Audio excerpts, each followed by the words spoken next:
ఏమన్నారు ఆ రోజు? ఒక టీవీలో చర్చ కూర్చోబెట్టి మరి చాలా చెప్తున్నారు మీ ఇద్దరు అడ్డగోలు హామీలు ఇస్తున్నారు, అవుతుందా మీతోని అని అడిగితే మాకు అణువు తెలుసు, అనా పైసతో సహా లెక్కలు తెలుసు అని చెప్పి పెద్ద పెద్ద డైలాగులు కొట్టి ఆ రోజు టీవీల ముందు సొల్లు పురాణం చెప్పింది నువ్వు నీ డిప్యూటీ సీఎం కాదా? ఇవాళ వచ్చి మళ్ళీ దివాలాకోరు మాటలు మాట్లాడుతున్నా ఈ సన్నాసి ముఖ్యమంత్రిని నేను అడుగుతున్నా, నువ్వు కాదా ఆ రోజు చెప్పింది మాకు అనా పైసతో సహా ప్రతి లెక్క తెలుసు, ఎట్లా మాట నిలబెట్టుకోవాలో తెలుసు అని ఉదరగొట్టింది నువ్వు కాదా?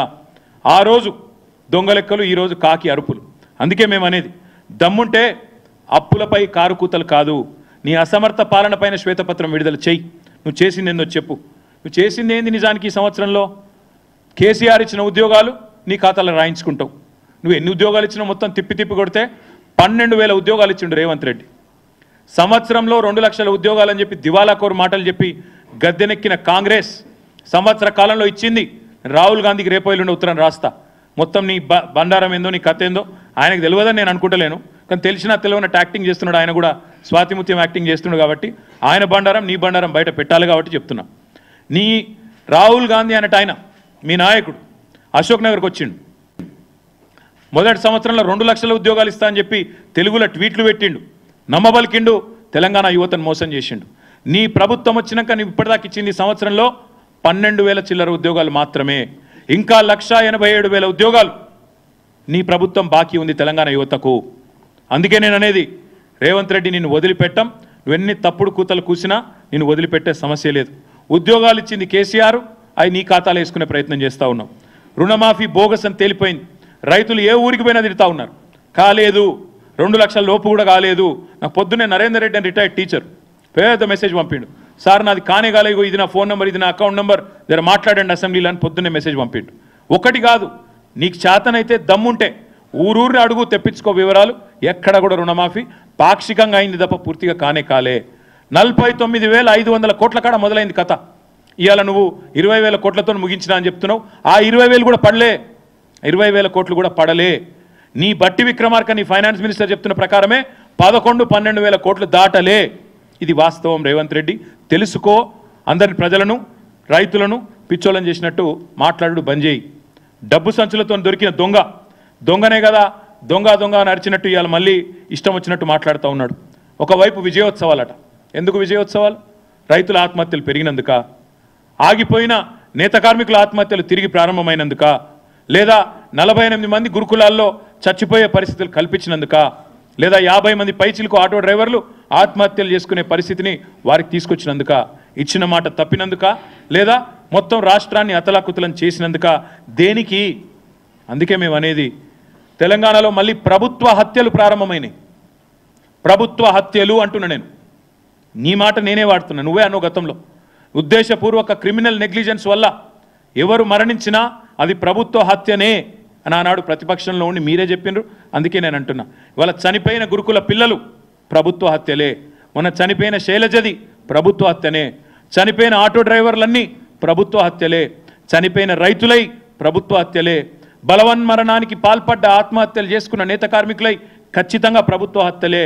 అందుకే తెలంగాణలో మళ్ళీ ప్రభుత్వ హత్యల పరంపర ప్రారంభమైంది అంటున్నా. మేము గురుకులాల్లో ఉన్న పిల్లలను ఎవరెస్ట్ ఎక్కించినాం, నువ్వు వాళ్ళని పాడెక్కిస్తా ఉన్నావు. ఇంతకంటే నీచం ఇంకోటి ఉంటుందా? ఇంతకంటే నీచమైన ప్రభుత్వం ఇంకోటి ఉంటుందా? కనీసం పిల్లలకు బువ్వ చక్కగా పెట్టలేక మా ఆర్ఎస్ ప్రవీణ్ కుమార్ మీద ఏడుపులు, ఆయన కుట్ర చేసిండట, నేను కుట్ర చేసినమాట. సిగ్గన్నా ఉండాలా కనీసం మాట్లాడడానికి. ఇదో ప్రభుత్వం, మీదో బతుకు. మేము ఇవాళ మీ ముందు మీతో పాటు మొత్తం రాష్ట్ర ప్రజల ముందు కొన్ని విషయాలు స్పష్టంగా చెప్పదలుచుకున్నాం. ఇవాళ రేవంత్ రెడ్డి గారి దిక్కుమాలిన ప్రభుత్వం చెప్తున్న దివాలాకోరు మాటలకు ఇవి సమాధానాలు. ఆర్బీఐ లెక్కలు, సోషియో ఎకనామిక్ సర్వే లెక్కలు ఇవి నాయిగావ్. మేము 10 ఏళ్లలో ఏం చేసినాం అంటాడు. తెలంగాణ 10 ఏళ్లలో కేసీఆర్ ఏం చేసిండు? ఈ సన్నాసి మాటలు మాట్లాడేది.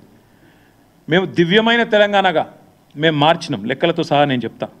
10 ఏళ్ల ప్రస్థానంలో స్వరాష్ట్రంగా మారడమే కాదు, అసలు వీళ్ళకు పరిపాలన వస్తుందా, తెలంగాణలోకి అంత సీనుందా అని మాట్లాడిన వాళ్ళందరూ నోర్లు ముయించే విధంగా ప్రగతి శిఖరాలను అందుకున్నది తెలంగాణ కేసీఆర్ గారి నాయకత్వంలో. విఫల రాష్ట్రం అవుతుందని చెప్పి పిల్లి శాపాలు పెట్టిన సన్నాసుల నోర్లు ముయించే విధంగా అద్భుత విజయ తీరాలను చేరుకున్నది Telangana. Most successful state in ఇండియాగా ఆనాడు తీర్చిదిద్దింది కేసీఆర్ గారి నాయకత్వం. ఈరోజు కూడా కాకపోతే నీకు అది ఇముడతలేదు. కేసీఆర్కి మంచి పేరు వస్తే, తెలంగాణకు మంచి పేరు వస్తే, తెలంగాణకు మంచి పేరు వచ్చినా కేసీఆర్కే వస్తుందని చెప్పి ఇవాళ ఇప్పటికి కూడా అదే తప్పుడు కూతలు కూస్తూ ఉన్నాం. కేవలం మీ పరిపాలన యొక్క వైఫల్యాలను, మీ చాతగాంతనాన్ని కప్పిపుచ్చుకోవడానికే చిల్లర మాట. నేను 3 విషయాలు మీ ముందు చెప్తా ఉన్నా. Socio economic survey, reserve bank of India లెక్కలు, ఇతర ఆర్థిక అభివృద్ధి సూచికలు. ముందుగా డెవలప్మెంట్ ఎక్స్పెండిచర్, ఇది నా లెక్క కాదు, సోషియో ఎకనామిక్ సర్వే చెప్పింది, తెలంగాణ ప్రభుత్వమే ప్రచురించిన లెక్క, పోయిన సంవత్సరం ప్రచురించిన లెక్క. దీని ప్రకారం డెవలప్మెంట్ ఎక్స్పెండిచర్ అంటే అభివృద్ధి పనుల మీద పెట్టే వ్యయం రూపాయి ఉంటే ఎంత.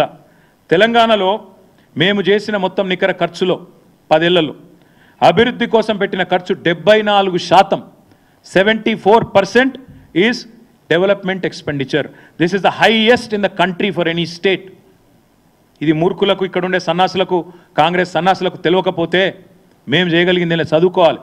మా లెక్క కాదు, సోషియో ఎకనామిక్ సర్వే లెక్క. ఇది చదువుకోండి, కాపీ లేదంటే నేను పంపిస్తా.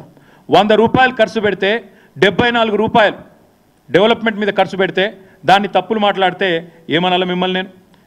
అదేవిధంగా committed expenditure as percentage of revenue receipts అంటే రాష్ట్రానికి వచ్చే ఆదాయంలో ఉద్యోగుల జీతభత్యాలు, అప్పులు, పెన్షన్లు ఇవన్నీ తీసేస్తే ఎంత మిగులుతుంది అని చెప్పే లెక్క. అగో దాని ప్రకారం తెలంగాణకు వచ్చిన ప్రతి రూపాయి ఆదాయంలో జీతాలకు, భత్యాలకు, పెన్షన్లకు, వడ్డీలకు పోయేది కేవలం 47 పైసలు. మిగతా 53 పైసలు బ్రహ్మాండంగా మీకు అభివృద్ధి కోసం అందుబాటులో ఉంది. దేశంలో అతి తక్కువ కమిటెడ్ ఎక్స్పెండిచర్ ఉన్న రాష్ట్రాలలో తెలంగాణ ఒకటి. ఇది అక్షర సత్యం. ఇది not my report, socio economic survey.